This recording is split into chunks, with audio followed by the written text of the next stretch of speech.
What's up, everybody? Waiting on Good morning. Good morning. I'm waiting on my third cup of coffee. Your third. Not enough coffee for you today. Buenos dias. Guten Tag. God, dog. Hi. Woo. What a topic we got today. Hello. Billy. How are you doing? Doing pretty good. Hey, there's D. Lawson. What's up, D. Lawson? Yeah. How you doing today, Coogie Dude? I'm doing good. I'm having a good day. So, That's good. yeah. Yeah, good doing my morning stream. I had to cut it a little short because that dang gone blasted wizards. They put an update in the dang gone game, interrupted my dang gone stream. Dag it, I had to cut it short. Woo. Mm. Wow, look at you. Look at you. You guys are looking fancy today. Yeah. I don't know what happened, but you know, Mr. Hillbilly in his best dressed attire, Cookie Dude in his best dressed attire. Yep, he is the treat. What's that say? It's too small. Says I am the treat. Yeah, I am the treat. You are. I got my read it. My brain's collecting right now. Uh-oh. Overload. Right. Overload. Yeah. Disconnect. Say hello to people in chat. We got Mrs. Hillbilly. Hello. You are awesome. In the thumbnail, yes, it's a Jack Black character made from AI generation. You got Darc Raven. Hello, Darc. Dark Master Gaming. Hey yo. That's right. Hello. We got D. Lawson. Hey. James Willis. James. Always creeping up in here. Yeah. It looks like everybody in chat at the moment. I want to say hello to you. Thank you for showing up. Thank you for liking the stream. Hello. Okay. Prime Fro 6 jumped in. Hey, folks. Yeah. I hope everybody's having a good day, relaxed day, calm day. You know, I hope that today is a day where you get to chill out and relax and just drink, enjoy some coffee. Well, I mean, we got some people here going on, relaxing. We got a topic that's a little bit hyped. We got another person joining us today. Hey. Yeah. It is Stasis Orb. Hey, how's it going? Hey, your volume's a little low. No work. Oh, man. All right, why you do that? Well, hello, everybody. How's everybody doing this fine Wednesday morning? Wednesday. That's right. Yeah, I got a full day packed today. I got to do this live. Then I got the Prime Tourist live. Then I got to edit the wife's new video. Ooh. Yeah. Good to see you. Yeah. Look at you. Sorry if I sound like crap. I'm still. So, what do you do after you get off the stream? You split in two, and then you cover everything. Yep. Wow. So the topic today is the collector complains as they buy. This is a broad topic. It's a topic about what we've seen in the community where people are complaining about reprint policies, product, and whatnot. And yet a lot of the people on YouTube who are complaining about these products, not everybody, but a lot of people who are complaining about these products, reprints, and issues are still buying the product. And now, is that good? Well, that'll take us into, let's define the topic.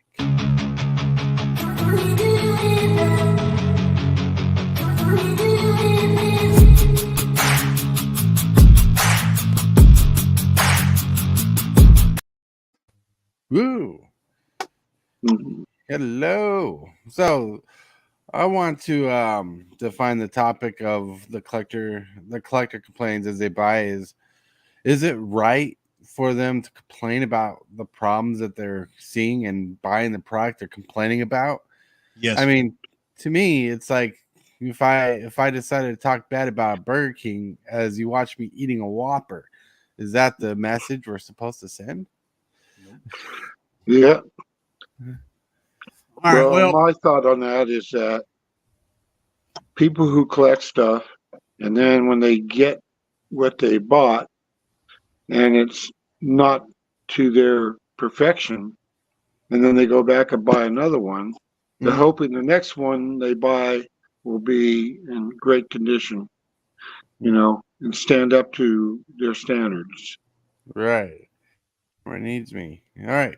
Hillbilly, you were saying? all right. Well, I can understand why they complain because they're collecting card value, Right. and when they reprint stuff, there is no value there, Right. and that hurts. That hurts the pocket because say they buy a pack of cards and they pull a $50 card out of there. All right, then they reprint that. The $50 card's going to go down. Mhm. And that's one reason why they're complaining. I can understand them complaining about the $50 card not being $50 anymore. However, if you want to look at the other end of that, because there's two ends to that. The other end is the collector. Mhm. The first end. The second end is the playability. Because if they reprint that card to make it cheaper, a new player can come in and get that card and play it, Mhm. and not have to pay no $50 for that certain card. And which so I understand both ends on that. Because if I had a $50 card myself, I want to keep it at $50. Right. But if they reprint that, that's going to make me mad because I don't have a $50 card no more. That Right. card may go down. It's possible that card. I mean, this just here's. I mean, an example. Now, I don't want that $50 card to go down, but they reprinted that $50 card may drop all the way down to $20. If it Mhm. drops down to $20, I'm losing money Right. just because Mhm. I got that $50 card. But Right. yeah, I might have got it. I may not have paid $50 for it, but still, that's a profit off of Right. that But card. That's but $50. here's the question. You have the $50 card. They reprint it in a new set. You're bitching, complaining about it, and you go buy out that new set. And is that the message you want to send? No. Like, that's what we're trying to touch on right there. Is like I got cards worth money. They're dropping in value, so I'm going to complain about this value, the value dropping in the set, and and complaining about the set that it's in because they're reprints in these sets. And yet, at the same time, you go and you buy this set that you're complaining about and publicly showing you breaking boxes, opening packs about the set you're complaining about. That is what the topic is about. It's not about the right or wrong justifications of the product being reprinted, the cards being reprinted. It's about the two-facedness of saying, I don't like this, we shouldn't buy it, but here I am, I'm going to buy it for content. Now that's Well, sending mixed messages. Yes. And yeah, you send mixed messages. That's going to be like, well, you say this $50 card is dropped. You complaining about it, but you're buying it, and you tell us not to buy it because there's no value in it because the value's dropped. Mm-hmm. That don't make no sense. That makes me think you're lying. Exactly. That's what we're defining is that little line right there. So if you're lying, why should I believe you? Maybe I should go. Maybe I should not listen to you and just. Maybe I should not listen to you and just do what I want to do. Right. Hey, Ella. So if you had a $50 card the value would be $50 and you bought a new card, that would be worth $20. Wouldn't you have two cards worth $70? No, because when they reprint cards, the values adjust to fit the market of how many cards are in the market now of the same card, right? And when one card the newer card would be lower most cases, unless it's like a super special print, and the older version usually will drop down a little. So you get this thing where they kind of not niche in the middle, where they drop to a different value across the board. So what we're defining here is with the value of, not the value of cards dropping. It's I say this but do the opposite mentality. It is being hypocritical and like saying if I was the YouTube content creator saying, hey, you should only buy singles, save your money, but you'll watch me open a booster box on camera and show you why the cards are not worth money, but continue to do it without changing anything. So I tell you, don't buy the set, buy singles. But here I am. I'm going to buy a box to break open on my channel. Now, that is a confusing message. That is what we want to hit on. Is it right to do it? Is it the good? Is it right to do it? Is the first question. Is it hypocritical to do it? Is the second question. This is what we want to define: is the mentality of say one thing and do the other. That's become the common thing across a lot of YouTube. Like, especially with content creators, when they're basically clickbaiting people to say video of me complaining about the price of these cards dropping and why you shouldn't buy the set. But on the other end, there's this content where if I buy this box and open it to show you all the cool cards I opened, now is that worth it? And the weird thing about this, before we get to discuss the topic, is people are doing this constantly, where they're telling you one thing and doing the opposite just for content. That is the collector complaining as they buy. And I want to get to discuss the topic because there's a lot to unravel here.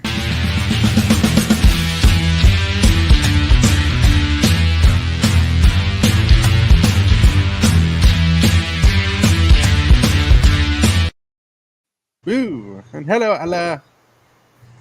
Hello, everybody. Hey. Hello. This is Ella's first time on the show. On this Welcome. show. Yes. Look Yes. at that handsome face. He's being awesome. All the way from Canada. He is here to be awesome. Say hello, everybody. He is amazing. He's a really cool dude. Hello. Yeah. From Canada. Hey, how's it going? Yeah. Right. Hello, beautiful people. Hello, stream. Thanks for having me. Sorry I was tardy. I No, was finishing up you get the it. Gilliman. It's all good. I'm still fighting a fever, so I haven't been on the show for a few days now. Yeah. Yeah, so Yeah.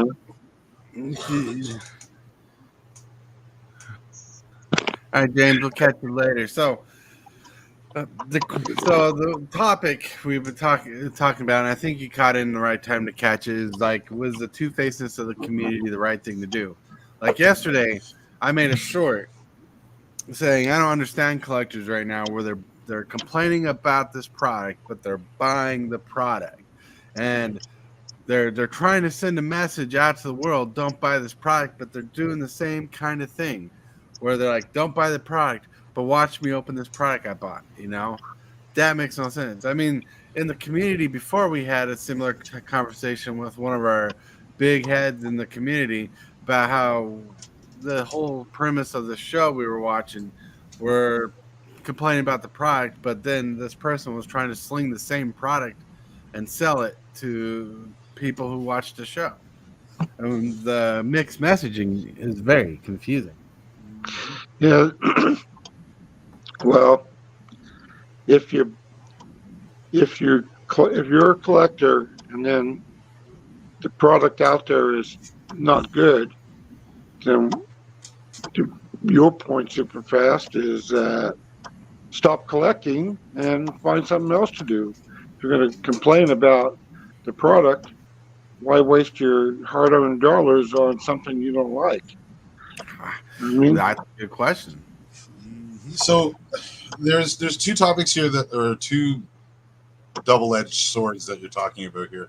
Content creators creating content saying, "Don't buy this shit," while you watch me open this stuff specifically. Yeah.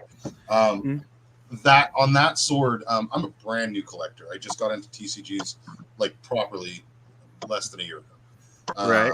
And oh my god, buying singles and the prices of this cardboard is disgusting. It's gross. But either which way, we all pay because we want to play, and that's going to be the end of it. I started looking at content, and I'm on YouTube. I'm part of the generation that starts using YouTube or videos to see what I'm actually going to buy or how I actually need to use things. I don't read the instructions anymore. I watch a video because it usually can clear up some of the things that I may miss. That makes sense. To see somebody break a box of Eldraine, and then another dude break a box of Eldraine, and then to see two boxes of Eldraine, specifically the professors. I will continuously buy this box until I cannot make that box. The booster box game, basically. To a degree, and then it gets scary if that's what you're basing your purchase price on alone. But you've given me some information that I didn't have before that does help a new player like me to see, that you guys are lighting up on this card. It's a color that I like. Let me go search that card to see if it is something in my wheelhouse. So there's positives and negatives to it. I learn cards from that, from watching people play the games and stuff like that. So it helps me in that one. So something I could add to that as well as there was this guy who used to go to our there's just it as with you, like it is a double-edged sword, but in the sense of like there's a difference from someone like let's say like someone goes into a card shop, right, and they want to buy like a couple of booster packs, right, from a new set, or maybe they don't have cards, you know. I have a good friend named Dustin who's kind of this way. You know, he goes to the card shop, he buys maybe one or two singles he needs for his commander decks. He's a very casual player, and he'll buy a couple booster packs from a new set because he has no cards from that set.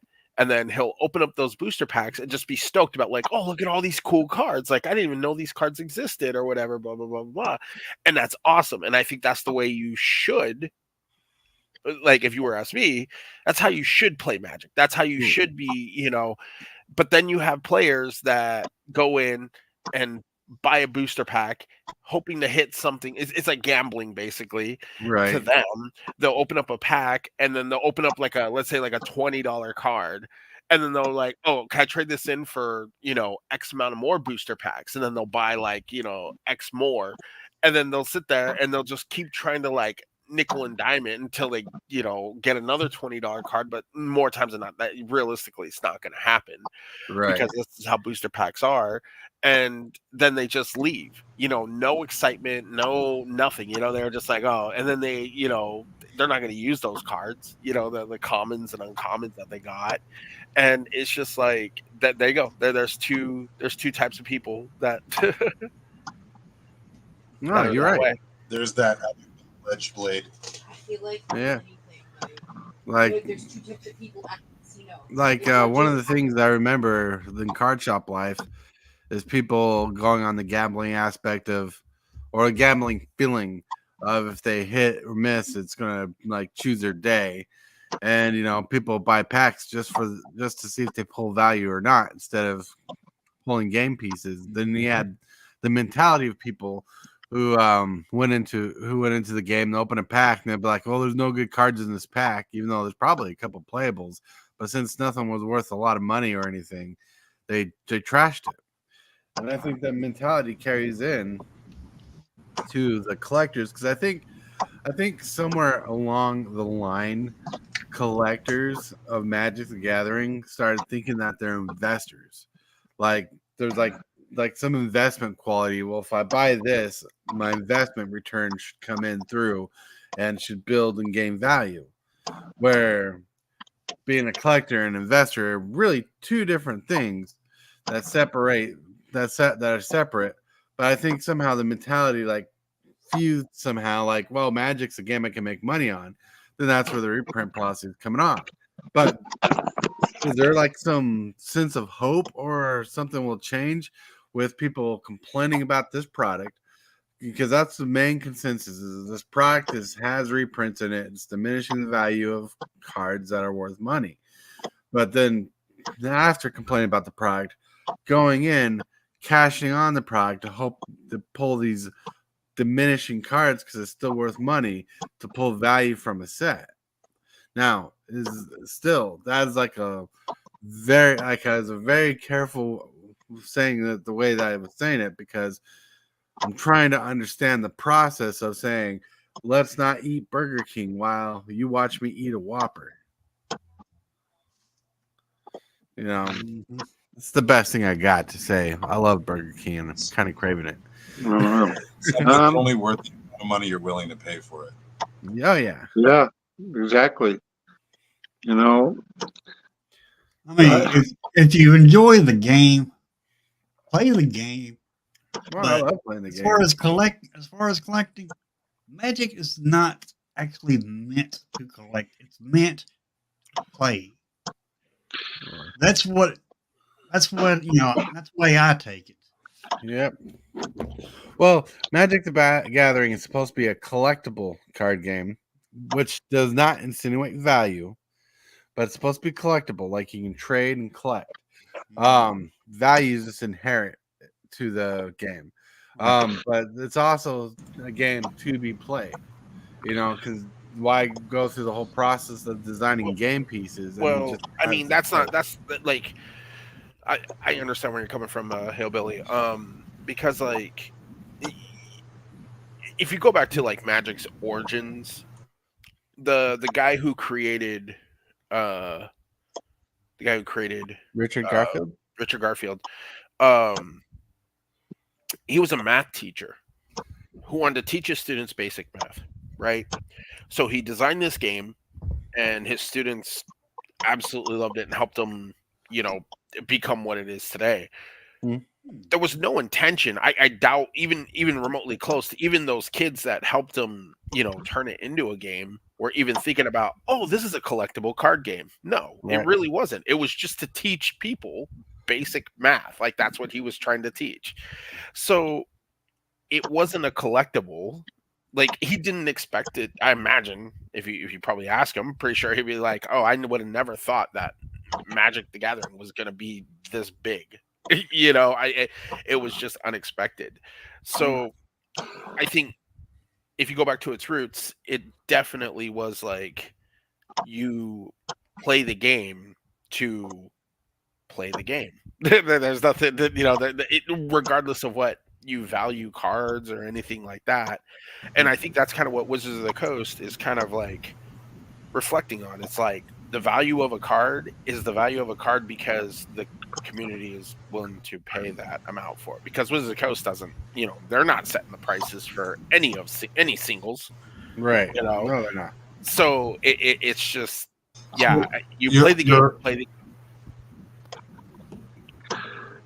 yeah, Finish, sorry. Oh, you're good. You're good. Go ahead. I agree with you. I don't think it started out to be a collectible game. It can't, I don't know the history of it, but you just explained it, the history. So, but in my thought, just due to the game, like, can you see, like, sir, what's your name? Ella? Yeah. Ella. Okay. Like Ella,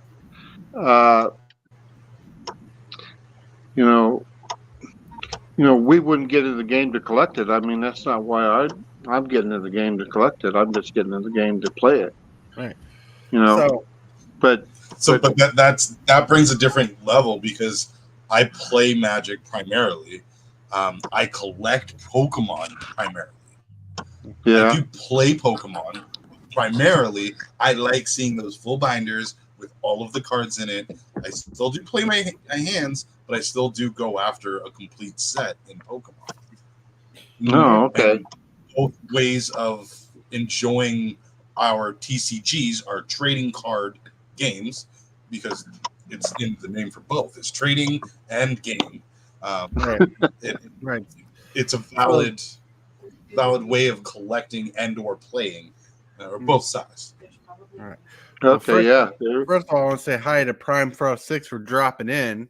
What's up, Amazing, Prime? dude. Rabble, Right. rabble. Then I Good Yeah. Prime. then I want to kind of draw a line in here because there's something missing. Because Stasis is right about how Magic was designed, but when they were selling the game to the company to make it a bigger game, they said the key part was they said it was a collectible card game, so that was in there. So from point A to point B, that kind of changed the realm. Now, back in the day, collectible card games or collectible cards in general, like the collectible card phrase, games or not, collectability didn't mean they were worth money inherently, other than the secondary market.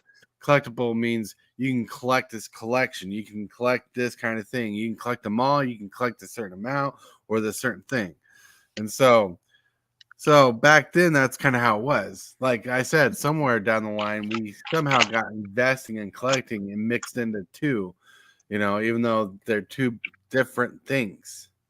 And which is an odd topic because what we want to know is because one thing I remember I want to drive in before I forget it is when March of the Machines was out and they did that weird set. That little extra set that was like little Aftermath. The Aftermath, yeah. Wizards did come out and say that's gonna, like, that set. After that set, the way we collect Magic the Gathering is going to change. They didn't say how, they didn't say when, but that really is showing. Like, they're really pushing the collectability into the cards of the playability tokens. But like, what cost what was this going to cost us? How's it going to fix it? Because we can see the steps Wizards is taking to force a collectible part in the game while trying to maintain the price drops. Now, that's all opinion from what I see them doing. Like, they're trying to, because it looks like they're trying to even the playing field of cards while forcing a collectability in certain cards while diminishing the prices of some expensive cards. It is very confusing to me. Hey, I got to get off for a couple minutes and then I'll get back on. Okay. All right. See you in a few minutes, Daddy-Os. All righty. Bye, Dad. Bye. All right. He'll be back. So I have a question here. Yes. I'm pretty sure I know the answer, but it's just leading to conversation. What makes the Dragon 75 Canadian dollars? Well, first of all, things in Canada just seem to be more expensive, so I had no clue. So, dollar for dollar, it's what our dollar exchanges thing. That's what it is cost for me. It would be the same. Yeah, so it's $50 for us, I think. Yeah. Cool. 50, 55, something like that. So what makes that card a $50 card? Availability. What is the science and of it? You know what I mean? Okay, so Lesson time, may I? Yeah. Take it. All right, so Dragon's original printing is in one Commander deck. Before Commander was Commander, you know what I mean? So, not a huge print run, not many of them out there. That's why it commands a higher dollar. Plus, if you read the card, it's 5-color eminence, right? Like, it's just stupid. You get all the other dragons together, it's just crazy, right? Yeah. Now it gets reprinted in a secret lair and Commander Masters, different formats or different variants. So now there's more out in the wild. It's just basic standard supply and demand issues, right? There's too much supply now and not enough demand. That's why it's a $50 card instead of a $100 card, like it was originally. So because of the reprints, we've lost value to it. Yes. So again, it's just one of those things that it's basic supply and demand. If you don't have supply with a high demand, prices increase, right? Right. You have too much supply, not enough demand, prices go down. Does that make sense to everybody? Yeah. Yeah. Yeah. Okay. So that's Yeah. basically what we're seeing. Mm-hmm. That's why, like, reprints to me, sure, they're fine, right? I'm never going to complain about a reprint if it's necessary. What I am going to complain about is the rate of reprints. Right. Did we need And- Cavern of Souls 3 times in less than 2 years? No. I don't think so. Does that mean I'm not going to go buy Wilds, or what am I not buying? Ixalan. Am I going to not buy Ixalan because Mana Crypt's in there? No, hell no. I kind of want one of those. Not going to lie. Right. That's a card, depending on the reprint schedule, can take that reprint. Mm-hmm. Right. Now, if it gets hit again within the next 3 to 6 months, hell no, because it's going to happen again and again. It's going to be doubling season of Cavern of Souls all over again. Right. So the question is, I don't know how long you've been watching before you jumped on it. I know you've been. Bro, I've been waiting all day for this. The question is like the collector in general on YouTube, right? Complains about the product, goes heavy onto the reprint list of why it sucks. But on the same vein, they're buying the product. Even if it's just for content, they're buying the product that they're talking bad against. Right. Now, I see where you're is the coming from with that. Yeah. I totally do. I really do. Now, that is just because I feel like you're targeting somebody specifically, but like no. I'm not like no. This is a consensus. There's a lot of people I've seen doing this. There's no one specifically. Like even someone in chat thought I was targeting them on a comment I made yesterday on their video, and I'm like, no, this is not you. This is like a wide thing. Like so, Professor's done it, and other people have done it. Like there's a handful of people who are talking bad about the product. Some people are still talking bad about the product and slinging the product they're talking about. Right. No, I totally. Yeah. Okay. I get that. Right. So, like, have you ever played Warhammer? Warhammer. Mm-hmm. Everybody who plays Warhammer talks shit about how much Warhammer costs and how much GW is just in it for them. Right. It's hard to play too. $1,000. And I want to clarify. Like, I agree with a lot of people on the reprint issues that they talk about. And, I talk about the value of the market. I agree with that when they're like, if this is crashing. I'm watching LGSs crumble in some places. I'm watching internet companies neglect the sales of certain cards because their value is too unreliable at the moment. Like buy in and trade and all that, as people blocking and whatnot. I'm watching this and I'm seeing it, and like I'll agree and disagree because I'm that kind of person who's going to interact with the product when I want to interact with it, and that's how I'm going to be. But I'm not going to say no. I'm not going to say no. Don't buy Ixalan. That's a bad set. Then go buy Ixalan. No, I'm going to buy Ixalan because I want to interact with that Ixalan. But I'm not going to tell you. Well, you want your balls deep because you want dinos. You're right, but I'm not. But I'm not going to. But I'm not going to go out there and tell people not to buy Ixalan. Then buy Ixalan. Okay, so it's like when I said don't buy Commander Masters, but I bought I bought the decks, right? So it's like, oh, I don't like Commander Masters. I'm going to go out and buy a sealed goddamn collector case and crack it for views. Right. That's what you're saying, right? Yeah, like. Okay, so basically, Professor. but on to his defense, it's a job. It is. I understand that, right? But it's like, okay, I complain about my job. I've had a shitty couple days, right? I'm still here. I still showed up. You know. Right. I guess I It- get that. I get that too, but like I understand where you're coming from with the hypocrisy of it all. Like it Yeah. sucks, right? But then Yeah. that's on you to not follow them, I feel like, right? You could just cut But that kind of cancer out of your life, you know? Well, no, yeah. Don't get me wrong. There's certain people I just haven't watched in a while because it's the same kind of thing. But there's some people I've unsubscribed from because it's the same kind of thing.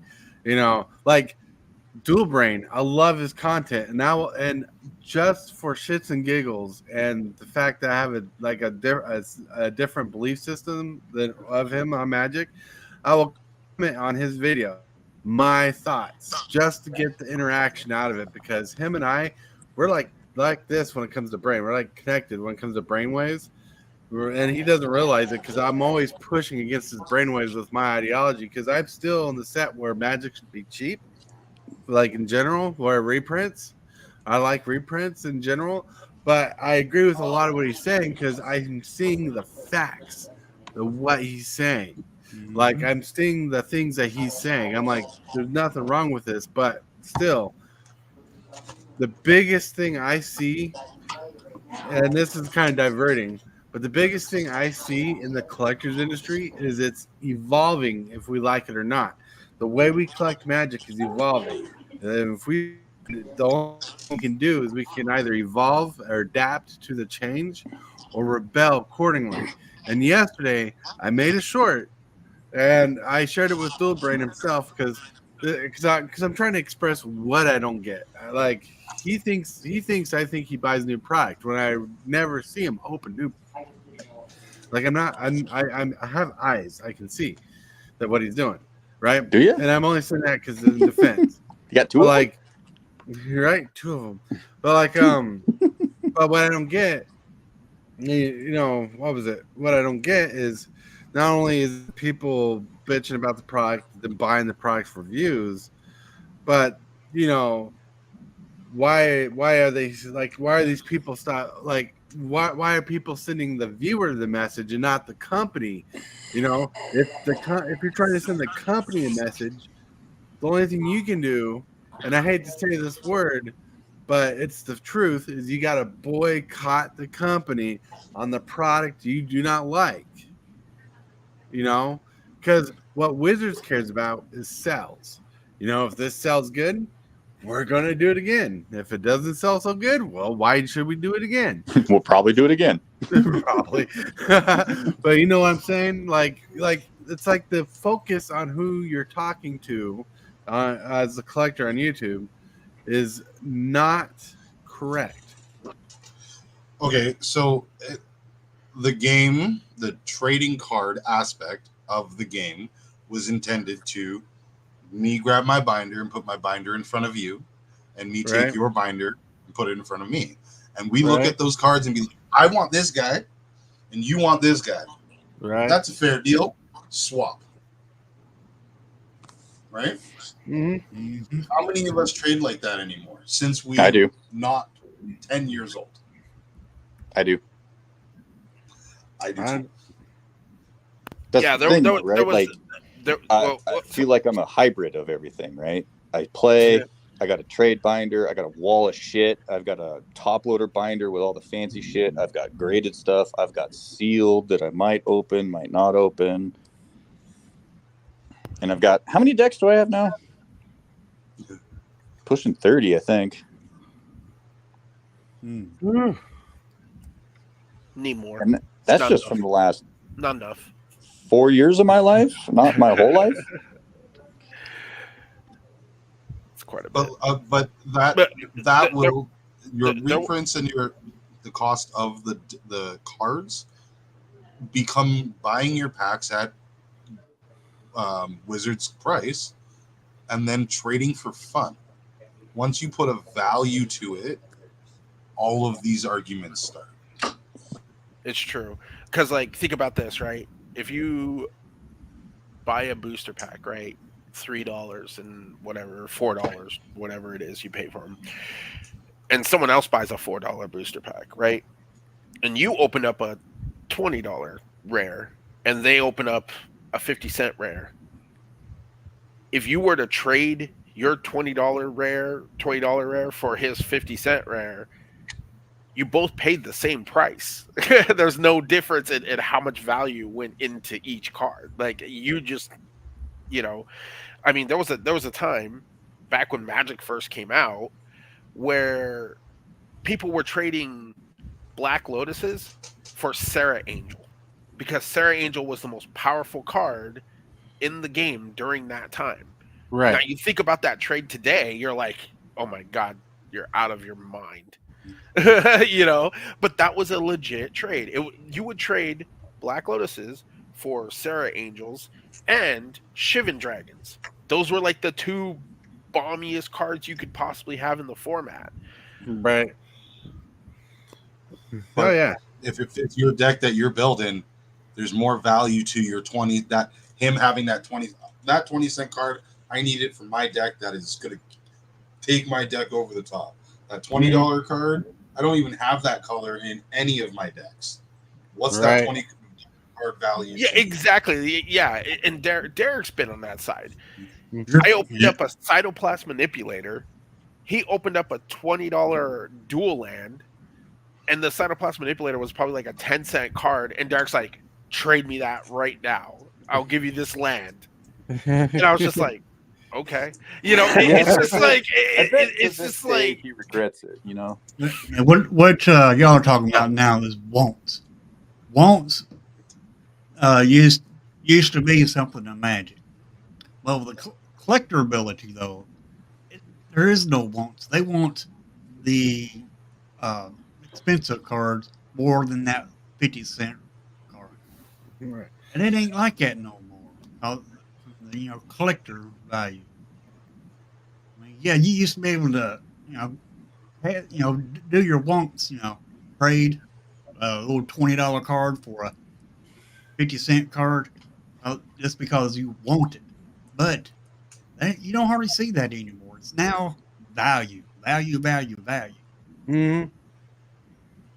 All right, really quick. We're way past the halfway time of the show, but still got to drop in cardsartopia.com where you can get sweet dice bags, dice boxes, Magic the Gathering swag, dice, little pets, which are awesome, little ornaments, custom jewelry. You can find this all at Cardsartopia. Go check her out. She has an amazing store, high quality and awesome. Want to drop that in there for the channel sponsor. I might check that up right now. So, and like, man, I don't know if I can change it, but to respond, sorry, Tortoise, to respond to you, Hillbilly, that doesn't have to go away. Right. There's two people in this chat that still trades like wants because it feels fine that way sometimes. When everybody at the table drops that, I can play a full silver bordered deck. I've played silver bordered decks, not complete silver bordered decks. But when I walk up to the table and say, "Hey guys, this is what I got. You got a problem? I'll pull something else out." Or, "Hey, this is what I want, and this is what you got. Hey, what do you want from me?" It's still value.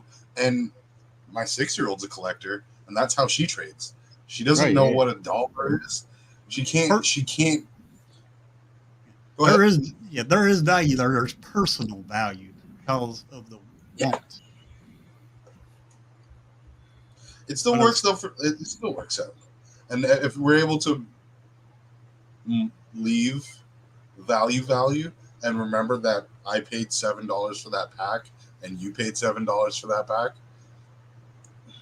maybe some of these games would be a little bit more accessible to some more people. right. This game prices people out real quickly. Oh yeah, especially if you want the fancy looking stuff like the collector pack. Ooh, like they definitely tiered it up because the whole pack system of Magic Gathering has evolved from being just like kind of like a gamble to more like loot boxes now. You spend money, and the more money you spend, the higher chances you get of certain cards and certain values, which is ridiculous. In some countries, that's illegal.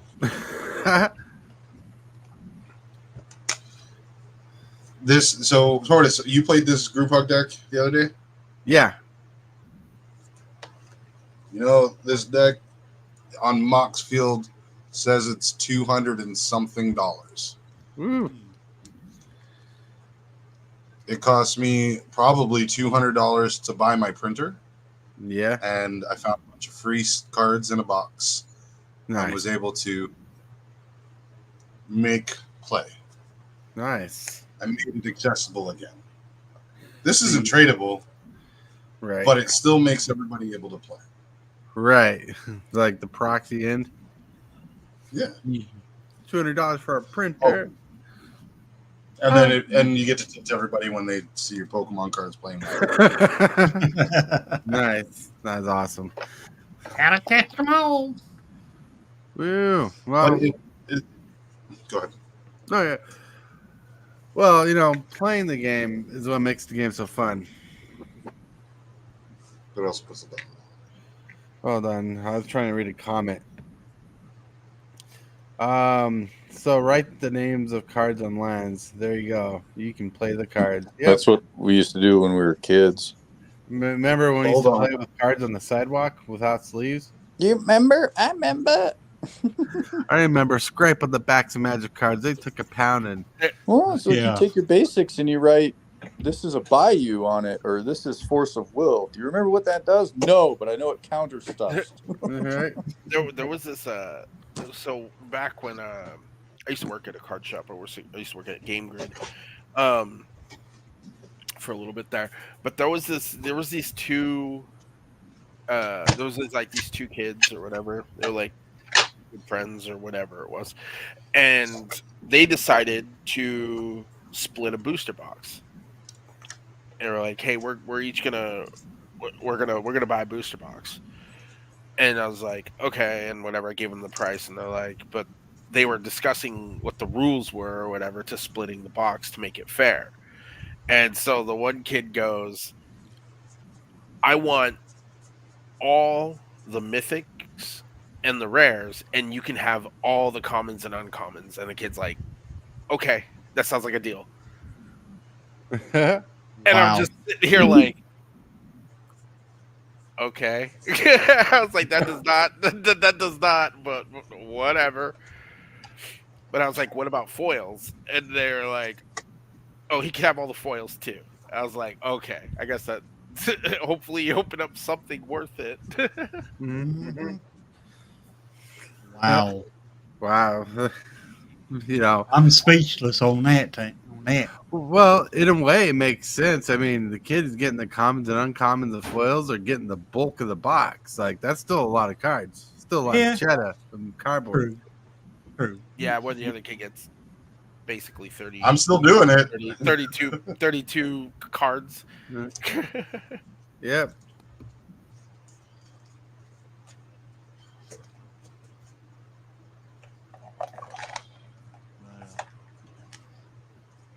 I understand where the collectors are complaining, but I also understand why they do the reprints, because they make the game more playable. Yeah. That's what they're trying to do, is make the game more playable by reprinting. Look, we want playability. People want collectability. And I think Dual Brain has a very unique brain to being collectible and certain things he collects. In fact, if it wasn't for him and thinking about different collectabilities, I would not have grabbed my my little IHOP menu from IHOP of the Planeswalker pancakes. Mm-hmm. You know, We're back. I was listening to the stream, so I kind of follow what was going on. hold on. I gotta do a little conversation. I'll be back. I mean, it is a double-edged sword. You know, it's a two-way street. And Magic is always going to be a two-way street between the collectability and the playability. True that. Also, Hillbilly, you play arenas like exclusively, right? Yes. How many cards do you have on arena? Oh, a lot. Right? Now let's pretend you didn't spend any money on that, right? So you have all of standard basically for free at your fingertips, right? Right. Now, if people don't like a $100 card, go play Arena. Exactly. Yeah, but okay, so here's my problem with and I guess this is kind of, I don't know if you would consider this far-fetched, but this is the way I see it. When it comes to, I mean, yeah, if you want to play the game and enjoy it, sure, Arena's fantastic. But I think there's a big difference between online play and in real person playing. Granted, like there's a complete the interaction between you and your opponent completely different, right? Right. But I'm going to reflect back to, let's say, your deck of cards and your opponent's deck of cards, right? We'll leave the player, like the interaction, right, out of it. In real life, you shuffle your deck of cards, and you draw your 7 cards. There is no way to tell what your next card is going to be. There is nothing in the entire world, as far as humans go, that could tell you what your next card is. Where online, there's an algorithm that, like, whether it's Moto, MTGO, MTG Arena, will have, and it knows what your next card is. Right, and that's just the issue with RNG and stuff. Like, so it gets rid of that element of the game. Yeah, that's what upsets me with playing online. Yeah, because I agree with that. I can shuffle my deck of cards, set it on the table, and there's nobody in the world that can tell me what that top card is. That's right. True. But the computer that generates your deck, yeah, like that will tell you. It'll be like, oh, your next card is statistically this. Yeah, and it's going to be this, and it knows what you're going to draw. So I hate that aspect of it. Like that's the part of online Magic I don't like, because if you lose based on your draws, you can actually legit blame the system. You could blame it and be like, oh, the shuffler's bad. The shuffler screwed me. Oh yeah, that's a legit. You know? That's a legit thing. You can prove it. You can statistically prove it. The number of times I've played online, and I'm like, I played 5 games in a row, and I didn't draw a single land, and I kept a 2-land hand, and I got stuck on 2 lands. Right? You can legit be like, in real life, this would not happen. Like I can play 5 games and I will draw 7 cards, and there's usually 2 to 3 lands within the next 5 cards every single time. Why is it when I play these online games, it's not that way? You know, it's just really weird. Like, and that's my reasoning against. That's why I feel like Magic and you like, okay. So for example, if you ask me like, oh, what's my collection on Arena? I can actually legit say all the cards, right? Because I have like almost 200 mythic rare wild cards. I have over 200. I have like 237 rare cards, and I'm like, my commons and uncommons are in the thousands. Right. So I'm at a point now where if there's a deck that I like, I could just build it. So my collection's unlimited. Wow. Literally. I do have some paper decks, and I have played against other people with my decks, and only get 1 land. Right. And go like maybe turn 5 before I get another land. So it does happen in paper, but it happens more in Arena. I don't know. Tune in later for the Prime Tortoise. You'll see my shuffler be broken, and then I guarantee 90% of Tortoise's deck is enchantment, so I could call he's going to draw an enchantment or a board wipe. Oh my lord! So, All right. I'm not going to discredit you in any which way, and everybody's going to play the way that they play. But I am so afraid of creating a collection and putting any money into digital assets. Mhm. You guys with your your MTG arena and these huge libraries, and then Wizards pulls a blizzard and just shuts it down.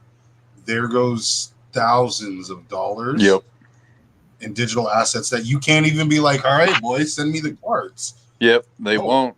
Yeah, that's the problem with that. That's why I don't like that. Mixed up is hand of God or the hand of my woman or me. You know what I mean? That's the only way that these get gone.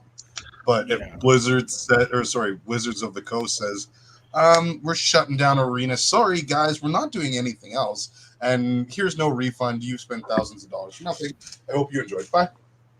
Well, that's the thing, too. It's like hell out of me. Video games, too. Yeah. Same kind of concept. Everything's digital. Movies are digital. It's like if something happens and all that goes down, you don't have any of that.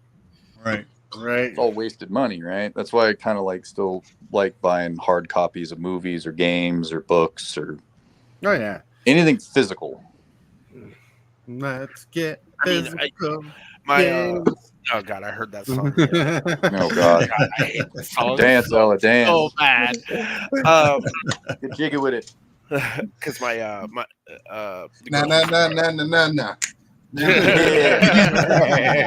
God. It's getting worse. All right, I just kidding. So it's really crazy because I used to be that way. I used to be like a physical buyer. Like I would go to go to GameStop, for example, and buy a game that's getting ready to come out. And I would do midnight releases and stuff like that, and so on and so forth. But the convenience of buying everything digitally has been so much more than just, going to a store. Why would I go to a store and wait in line and blah, blah, blah, blah, blah, when I could just buy it right here, right now, and instantly have access to it? And I think the pandemic had a lot to do with our mentality there too. For sure. You know what I mean? Because it just seems like in the last few years, everything's gone. I'm going to put my tinfoil hat on. All these people in charge don't want us to own anything. They want us to be broke and no valuables. Yep. That's why everything's digital. That Black Mirror episode. Yeah. I don't know if you guys watch Black Mirror.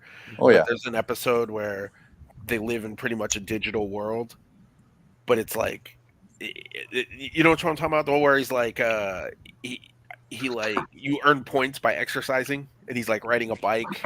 Yep. With all these other people. Is it the one with Bryce Dallas Howard? She's addicted to Facebook or whatever, and that's how life revolves if you don't have a certain social status on whatever it is. No, it was a play.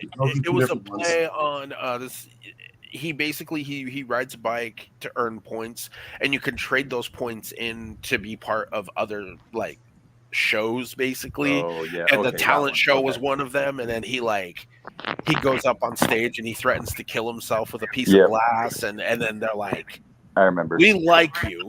We want to have a show dedicated to you. And then he makes it all famous and such, and then his little glass shard becomes like a prop for people to buy if they earn enough points for their little avatar. Oh dude, that was so real, dude. I was like, damn, this is exactly wow. That's crazy. Reality. Holy crap. We're getting pretty close. All right. Oh man. Hold on a second.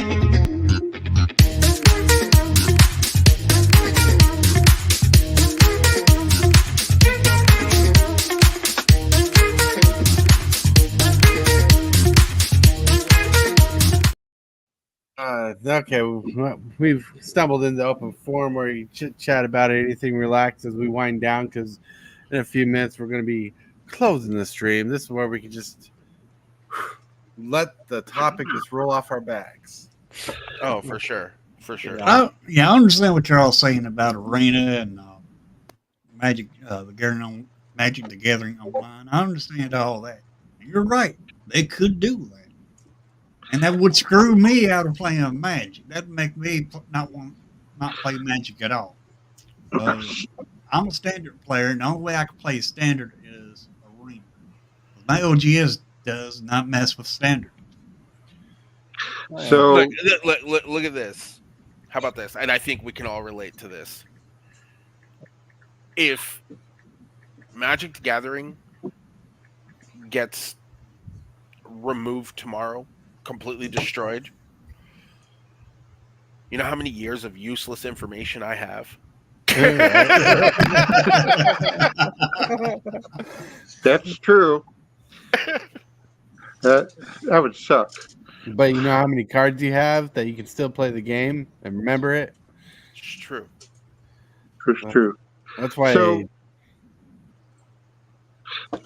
So you guys we're talking about the devalued cards, and then you got the online presents that you buy, and those cards aren't worth anything because they're digital. So what's the difference between buying devalued cards and buying digital? If they go away, I mean, if you spend a lot of money on a valueless card, then that's like the stock market. I mean, you're gambling that the card you have will stay at a high price.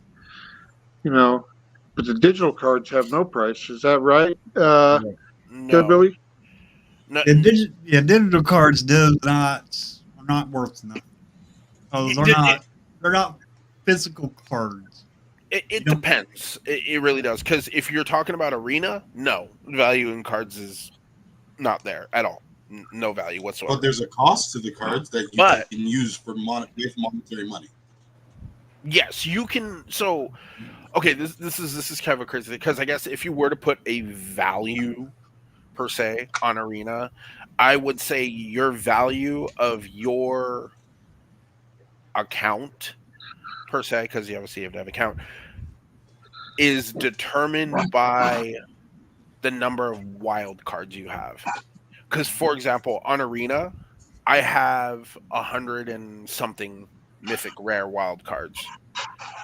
If I go to the store and I want to purchase wild cards, it's 4 for $20. So you could get a playset of something for $20. And I have 120 of those.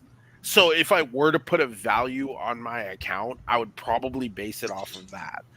Obviously, the commons and uncommon wild cards, they're irrelevant because you always get a bunch of those, and they always stack up over time, and you usually never really need to use them. At least for me, because I play limited a lot, and so I usually get a bunch. That's why I have so many, is because I play so much limited. But because I've been offered, someone offered to buy my account because they saw that I had 100 and something mythic wild cards, and they were like, "Can I buy your account?"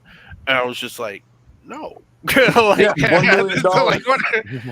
No, because but you think about that, like, okay, so mythic wild cards 4 for $20. I have X amount. Okay, so it's worth this much. No, that's stupid. But if you play Magic the Gathering online, digital cards are actually worth money in that format, or in that digital world. So it just depends on the type of Magic you play. But Magic the Gathering Online has access to pretty much every single card ever printed. Do they still have the MTGO rewards thing where you can actually redeem and get the real cards? No. Or is yes, that they do. done? Yes, I thought they closed that down. No, they do it. It's just not worth it. Oh, okay. Because I know back in the day it was worth it because you could get sealed like foil sets and shit. And it was $30 back in the day. yeah. Now it's $100. I mean, for you see, it used to be worth it because people would trade people would trade all the time for cards. Like it was worth buying a card in a standard set because I mean there's cutoffs. Like eventually, it only goes to a certain time. So they're like, hey, this is the only year you can redeem this set, right? New Magic set comes out. They're like, you have 1 year. If you have the full collection, pay your $30 or whatever, and we'll send you a copy, redeem it for the set. And because they still do that. But when it was $30 to redeem, it was worth it. But because now it's $100, everybody stopped. Well, people who were like big into that stopped doing it because they were buying the cards at not at retail value, but at like a much less value. So by raising the price to $100, not only are they spending, let's say there's a $20 card in the set, you're going to spend $10 on that card now. Right, and then the rest is all Yeah, exactly. So you're just spending all this money to redeem it and get physical. I mean, unless the value of physical cards will obviously. Kind of sounds like buying a booster box. Yep. Yeah, it's really crazy because you have to have a full set as well. Right. Like, it was worth it when it was $30, from what I've been told. Everyone misses the $30 redemption because it was, and it was really funny too because because you would people would do the foils, right? Right. I had a foil hate flare in my collection, right? And I was going through I was trading with someone, and they were like, hey, I see you have a foil hate flare, and that set redemption is about to get cut off here in the next week, so I need that card. And he paid me like $25 for it, for foil hate flare. And I was just like, yeah, you could have my 10-cent rare. Like it was Supply really and demand. But because I had it and he needed it for his collection to redeem it, it was really funny. He's like, I'll give you $25 for it. I was like, deal. Yeah. But so very rarely something like that comes in your favor. But it's just really funny. I was just like, yeah, I have this 10-cent terrible card, I guess. But yeah. But it was worth it when it was 30. It apparently now it's not worth it because you're spending actual money to buy, because you want to finish off a collection. You have to go out and find that card, and basically everybody who used to do it doesn't do it anymore because of that reason, because they raised the price because you're still buying the cards digitally. But I will say, if there's any reason, or if there's anything I want to play MTGO for, it's for vintage. Just to get let's say for example, a set of Power 9 right now, I think is around $1,500 to $1,600, and you can get a set of Power 9. Nice. Because once you have the Power 9, you can pretty much build whatever deck you want for vintage. And there's lots of vintage decks I want to delve into, but I just don't have $1,500 to spend on digital cards right now. All right. Well, it is time I have to get off and close the stream for responsibilities of life. I really liked talking. I think we had a very energetic and very well-rounded, good discussion between everybody. So I appreciate that. I want to say thank you, Ella, for jumping in. You're always welcome to come back if you're available. I know you got a busy life. Hillbilly, thank you for showing up. Stay Sorb, thank you. Prime, you're awesome. Cougar Dude.